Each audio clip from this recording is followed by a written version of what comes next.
पिता के घर में रहने वाली स्त्री कौन सा पाप करती है और उसका फल किसे भोगना पड़ता है, उसके माता पिता को या पति को? दोस्तों, इस विषय में एक प्राचीन कथा का वर्णन पुराणों में किया गया है।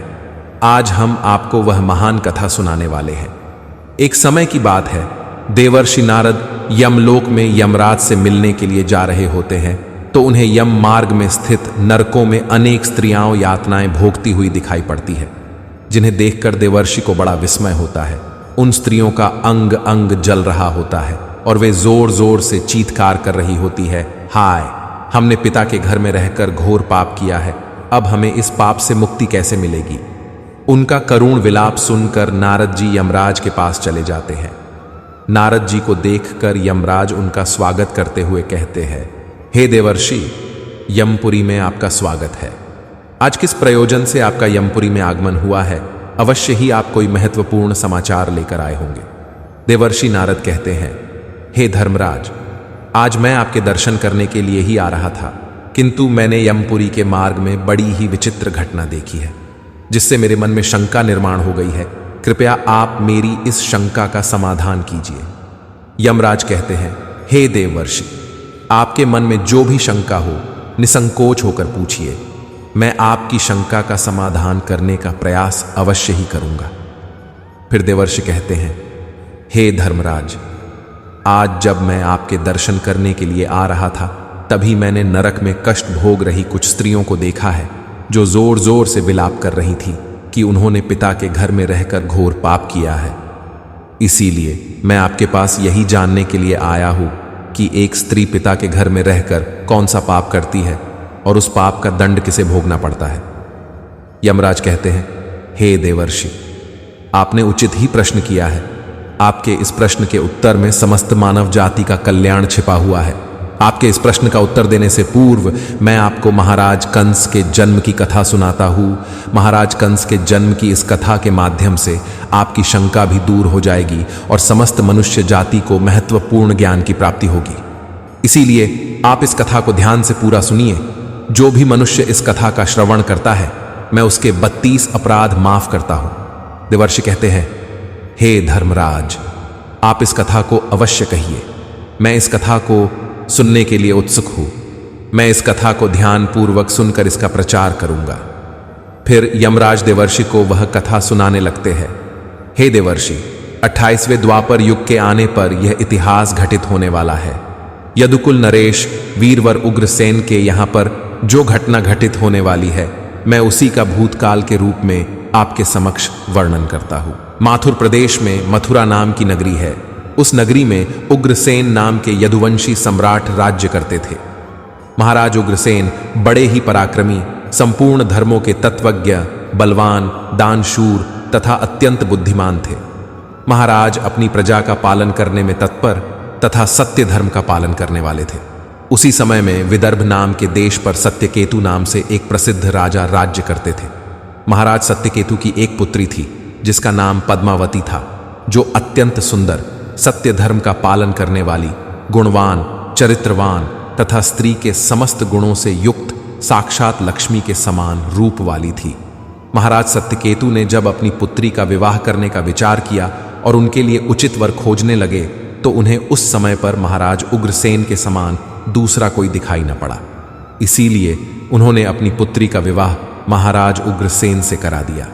विवाह के बाद रानी पद्मावती ने महाराज उग्रसेन की बड़ी सेवा की। रानी पद्मावती के स्नेह और प्रेम से मथुरा नरेश उग्रसेन मुग्ध हो गए और वे पद्मावती को प्राणों से भी अधिक प्रेम करने लगे। वे रानी पद्मावती को साथ लिए बगैर भोजन भी नहीं करते थे। रानी के मुख के दर्शन किए बगैर महाराज को चैन नहीं पड़ता था। महाराज रानी के साथ क्रीड़ा विलास करने में ही समय बिताने लगे। महाराज पद्मावती से इतना प्रेम करने लगे थे कि उसके बिना उन्हें एक क्षण भी चैन नहीं पड़ता था। उन्हें पद्मावती की मधुर बातें अमृत के समान सुख प्रदान करती थी। पद्मावती की मुस्कान से ही महाराज मंत्रमुग्ध हो जाया करते थे। पद्मावती भी महाराज से बहुत अधिक प्रेम करने लगी थी। इस प्रकार से महाराज उग्रसेन और पद्मावती में परस्पर प्रेम बहुत अधिक बढ़ गया। फिर कुछ समय के पश्चात महारानी पद्मावती के पिता विदर्भ नरेश सत्यकेतु को अपनी पुत्री की बड़ी याद आने लगी। पद्मावती की माता भी अपनी पुत्री के दर्शन न होने के कारण अत्यंत दुखी थी। फिर महाराज सत्यकेतु ने महाराज उग्रसेन के पास अपने दूत को भेजा। उस दूत ने मथुरा जाकर महाराज उग्रसेन से आदरपूर्वक कहा, हे महाराज, विदर्भ नरेश सत्यकेतु ने अपनी कुशल कहलाई है और आपका कुशल समाचार वे पूछ रहे हैं। यदि आपको उनका स्नेह और सम्मान स्वीकार हो तो आप कृपया राजकुमारी पद्मावती को उनके यहाँ भेजने की व्यवस्था कीजिए। वे अपनी पुत्री को देखना चाहते हैं। उन्हें बड़े दिनों से अपनी पुत्री की याद आ रही है और उससे मिलने की उनके मन में बड़ी इच्छा है। महाराज उग्रसेन ने जब दूत के मुख से यह बात सुनी तो उन्होंने बड़े आदर के साथ महाराज सत्यकेतु की इच्छा का स्वागत किया और अपनी उदारता दिखाते हुए उन्होंने अपनी प्राण प्रिया पत्नी पद्मावती को अपने पिता के पास भेजने का निश्चय किया। महारानी पद्मावती अपने पति के निर्णय से अत्यंत प्रसन्न हुई और अपने पति से आज्ञा लेकर पिता से मिलने के लिए रथ में बैठकर चली गई। अपने पिता के घर पहुंचकर पद्मावती ने पिता को नमस्कार किया और उनके चरण स्पर्श किए। अपनी पुत्री को देखकर महाराज सत्यकेतु को और उनकी पत्नी को बड़ी प्रसन्नता हुई। फिर पद्मावती अपने पिता के घर में बड़ी ही प्रसन्नता के साथ रहने लगी। वहां पर वह अपनी सखियों से मिली और उनके साथ स्वच्छंद होकर विहार करने लगी। पहले की तरह ही वह वन में घूमने लगी, नदी सरोवर के पास जाकर विचरण करने लगी। अपने पिता के घर आकर वह पुनः बालिका बन गई और उसके आचरण में भी बालिका की तरह संकोच का भाव न रहा और वह इधर उधर स्वतंत्र होकर घूमने लगी। फिर एक दिन की बात है, पद्मावती अपनी सखियों के साथ एक सुंदर पर्वत पर सैर करने के लिए चली गई। उस पर्वत की तराई में एक रमणीय वन दिखाई दिया जो सुंदर सुंदर वृक्षों से शोभा पा रहा था। उस वन में एक अत्यंत मनोहर स्वच्छ जल से भरा हुआ सर्वतोभद्र नाम का सरोवर था। उस सरोवर को देखकर पद्मावती अपनी सखियों को लेकर सरोवर के पास चली गई और उस सरोवर में अपनी सहेलियों के साथ हंसती गाती हुई जल क्रीड़ा करने लगी। अपने सहेलियों के साथ खेलते कूदते हुए वह अपने पति परमेश्वर को भूल गई और मौज करने लगी। उसी समय कुबेर का एक सेवक गोभील नाम का दैत्य दिव्य विमान पर बैठकर आकाश के मार्ग से कहीं पर जा रहा था। जब वह उस सरोवर के ऊपर से जा रहा था तो उस राक्षस की दृष्टि सुंदर रूप तथा बड़ी बड़ी आंखों वाली राजकुमारी पद्मावती पर पड़ी जो हंसते खेलते हुए सरोवर में स्नान कर रही थी। उसे देखते ही वह दैत्य आकाश में ही रुक गया। उसे अपनी ज्ञान शक्ति से पता चला कि वह सुंदरी विदर्भ नरेश की पुत्री पद्मावती है जो महाराज उग्रसेन की प्यारी पत्नी है।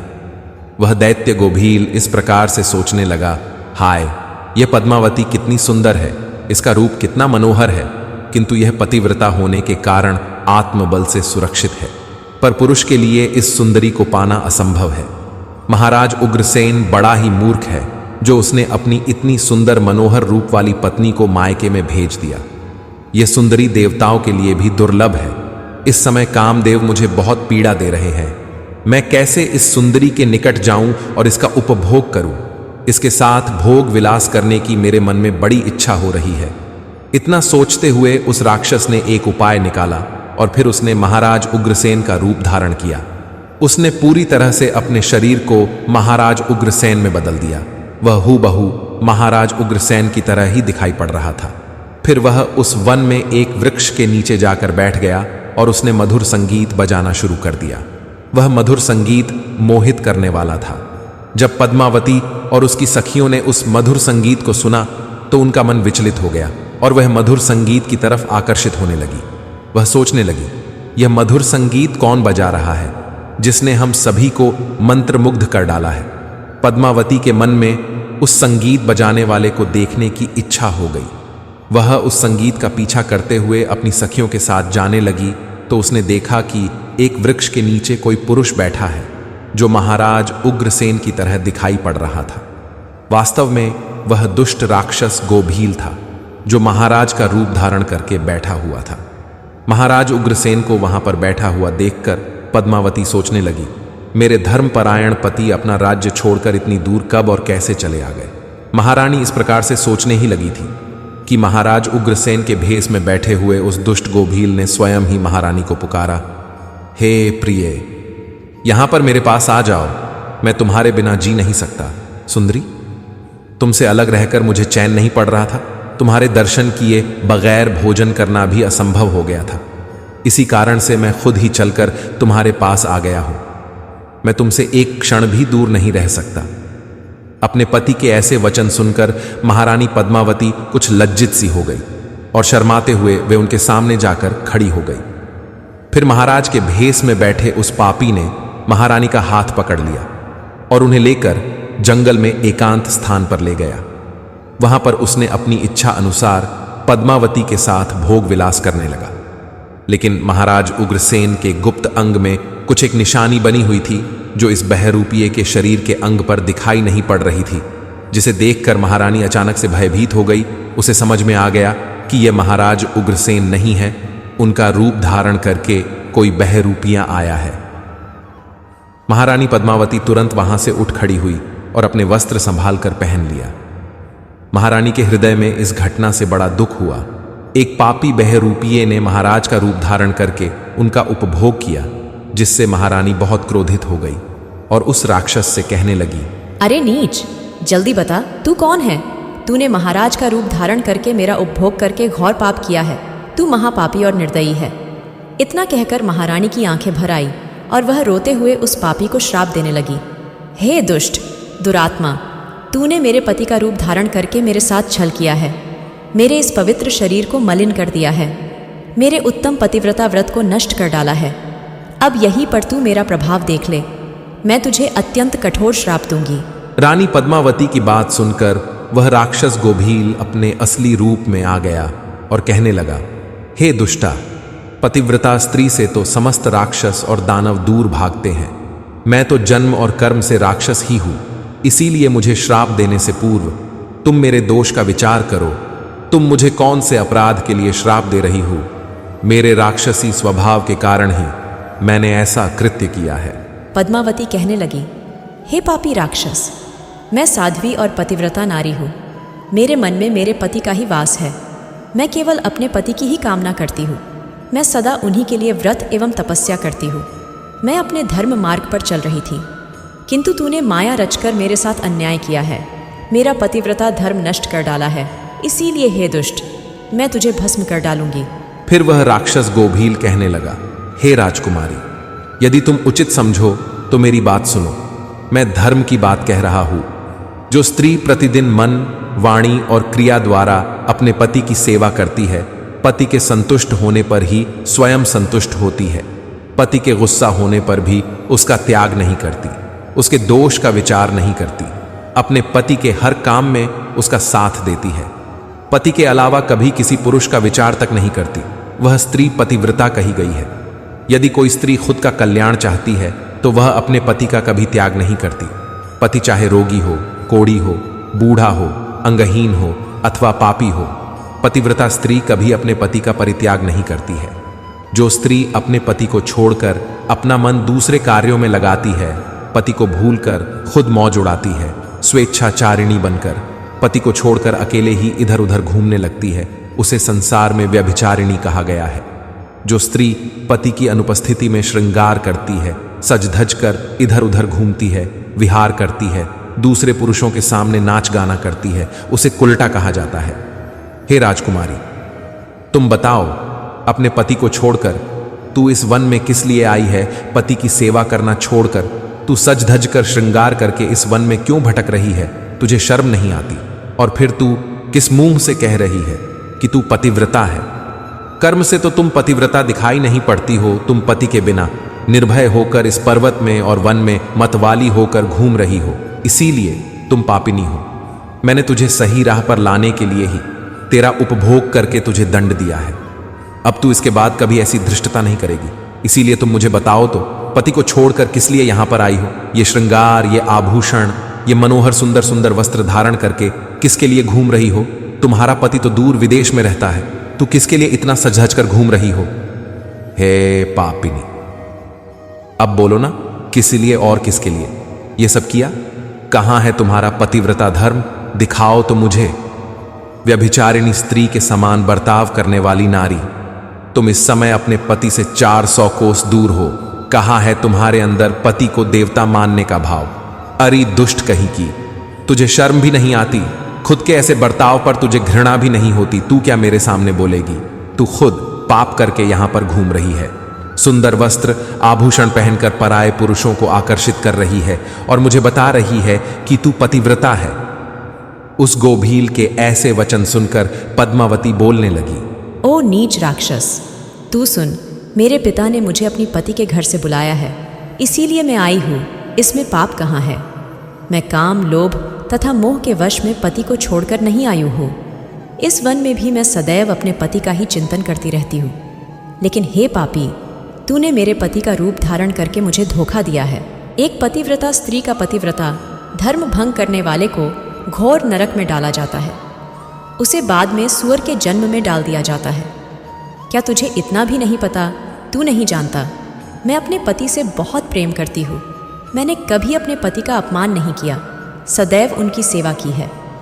मैंने कभी अपने पति की आज्ञा का उल्लंघन नहीं किया।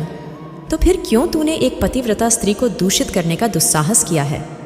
अरे दुष्ट राक्षस, देवता भी पतिव्रता स्त्री से भयभीत रहते हैं। पतिव्रता स्त्री के श्राप से तो सूर्य की अग्नि भी ठंडी पड़ जाती है, सरोवर सूख जाते हैं, वृक्ष फलहीन हो जाते हैं। पतिव्रता स्त्री के बिना यह संसार नष्ट हो जाएगा।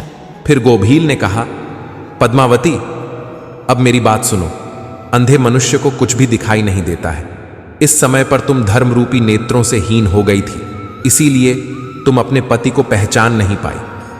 जिस समय पर तुम्हारे मन में अपने पति का घर छोड़कर पिता के घर पर आने की इच्छा हुई, उसी समय तुम अपने मन से पति की भावना छोड़कर उनके ध्यान से मुक्त हो गई। पतिव्रता स्त्री निरंतर केवल पति का ही चिंतन करती है। जब तुम्हारे अंदर पति से दूर होने की भावना जाग गई, उसी समय तुम्हारे हृदय की आंखें फूट गई। फिर तुम मुझे कैसे पहचान पाती? तुम अगर सच्ची पतिव्रता होती तो मुझे देखते ही पहचान लेती। पतिव्रता स्त्री के मन में केवल उसका पति ही होता है, वह अपने पति की सुगंध से उसे दूर से ही पहचान लेती है। लेकिन तुम अपने पिता के घर पर आकर अपने पति को भूल चुकी थी, इसीलिए तुमने मुझे पहचाना नहीं और अपना पति समझकर मेरे साथ चली आ गई। गोभील के इस प्रकार के निष्ठुर वचन सुनकर रानी पद्मावती को अपनी भूल का पता चल गया और उसके हृदय में बड़ा दुख हुआ। वह पश्चाताप करने लगी। फिर गोभील ने कहा, हे शुभे, मैंने तुम्हारा उपभोग किया है, जिससे तीनों लोगों को कष्ट पहुंचाने वाला पुत्र उत्पन्न होगा। यही तुम्हारे इस पाप का दंड है। इतना कहकर वह राक्षस गोभील वहां से चला गया। गोभील बड़ा ही दुष्ट और पापी था। उसके मायाजाल में फंसकर एक पवित्र नारी का पतिव्रता धर्म नष्ट हो चुका था। उसके चले जाने के बाद रानी पद्मावती अत्यंत दुखी होकर रोने लगी। उसके रोने की आवाज सुनकर उसकी सखियां दौड़कर उस स्थान पर चली आ गई और पूछने लगी, राजकुमारी, रोती क्यों हो? क्या हुआ? महाराज उग्रसेन कहाँ पर चले गए। फिर महारानी पद्मावती ने अत्यंत दुख से रोते हुए अपनी सखियों को सारी हकीकत बता दी कि किस प्रकार से राक्षस गोभील ने महाराज उग्रसेन का रूप धारण करके उनके साथ छल किया। फिर सखिया पद्मावती को उसके पिता के घर पर ले गई। वहां जाकर रानी पद्मावती शोक और दुख से थर थर कांपने लगी। सखियों ने रानी की माता को सारी बात बता दी। यह बात सुनते ही पद्मावती की माता ने महाराज सत्यकेतु के पास जाकर सारा वृतांत सुना दिया, जिससे महाराज सत्यकेतु को बड़ा दुख हुआ। उन्होंने तुरंत ही अपनी पुत्री को कुछ दूतों के साथ उसके पति के घर पर भेज दिया। उधर महाराज उग्रसेन अपनी पत्नी पद्मावती को आया हुआ देखकर बहुत प्रसन्न हुए। वे बार बार पद्मावती से कहने लगे, हे प्रिय, तुम्हारे बिना मेरा जीवन दुष्कर हो गया था। तुम और कुछ दिन ना आती तो मेरे प्राण ही चले जाते। इतना कहते ही रानी पद्मावती महाराज के गले में पड़कर फुट फुट कर रोने लगी। महाराज उग्रसेन कहने लगे, हे सुंदरी, क्या हुआ? क्यों रो रही हो? मुझे बताओ, तुम्हारे दुख का क्या कारण है? पद्मावती ने महाराज को कुछ नहीं बताया और उस पाप को छिपा दिया और प्रेम से महाराज के साथ विहार करने लगी। फिर महारानी का वह भयंकर गर्भ धीरे धीरे बढ़ने लगा। केवल महारानी ही जानती थी कि उसके गर्भ में किसका बच्चा पल रहा है। यह बात उसने कभी महाराज को नहीं बताई। अपने उदर में पल रहे उस राक्षस के बालक के विषय में सोचकर रानी को दिन रात चिंता सताने लगी थी। वह गर्भ 10 वर्ष तक बढ़ता गया और उसके बाद महाभयंकर कंस का जन्म हुआ। वही कंस जब बड़ा हुआ तो उसने तीनों लोकों के निवासियों को कष्ट पहुंचाना शुरू किया। और फिर अंत में भगवान श्री कृष्ण के हाथों से उसकी मृत्यु हो गई और उसे मोक्ष प्राप्त हुआ। यमराज कहते हैं, हे देवर्षि, भविष्य में घटित होने वाली इस घटना को मैंने आपको भूतकाल के रूप में सुना दिया है। इस प्रकार से पिता के घर में जो कन्या निवास करती है वह बिगड़ जाती है। अतः कन्या को विवाह के बाद पिता के घर में अधिक समय तक नहीं रहना चाहिए। पुत्री अपने पिता के घर में रहकर जो पाप करती है उसका फल माता पिता को भोगना पड़ता है। इसीलिए किसी भी पिता को अपनी पुत्री के विवाह के बाद उसे अपने घर में नहीं रखना चाहिए। जिस पुरुष के साथ उसका विवाह किया गया है उसी के घर में स्त्री का पालन पोषण होना चाहिए। वहां रहकर जब वह भक्तिपूर्वक अपने पति की सेवा करती है उसे दोनों कुल की कीर्ति बढ़ती है। पिता के घर में आने पर वह फिर से अपने पुराने दिनों को याद करती है और पति को भूल जाती है। ऐसे में उसके द्वारा अनजाने में ही भयंकर पाप हो सकता है। विवाह के बाद स्त्री की रक्षा केवल उसका पति ही कर सकता है। पति से दूर रहने वाली स्त्री के मन में कभी भी पाप उत्पन्न हो सकता है। वह मोहवश पराये पुरुष के चंगुल में फंस सकती है। इसीलिए उचित यही है कि उसे उसके पति से दूर न किया जाए। यदि वह स्त्री ससुराल में रहकर पाप करती है तो उसका फल उसके पति को भोगना पड़ता है। पुत्री के उत्तम गुणों से ही पिता की कीर्ति बढ़ती है, इसीलिए पुत्री का स्थान उसके पति के घर पर ही होता है। दामाद के साथ भी कन्या को अपने घर में नहीं रखना चाहिए। तो दोस्तों, इस प्रकार से धर्मराज ने देवर्षि नारद को रानी पद्मावती की कथा सुनाकर संसार को उत्तम संदेश दिया है। आपको यह कथा कैसी लगी कमेंट करके अवश्य बताएं। जानकारी अच्छी लगी तो वीडियो को लाइक जरूर करें। कमेंट में जय श्री कृष्ण अवश्य लिखें। साथ ही चैनल को सब्सक्राइब करें। आप सभी का धन्यवाद।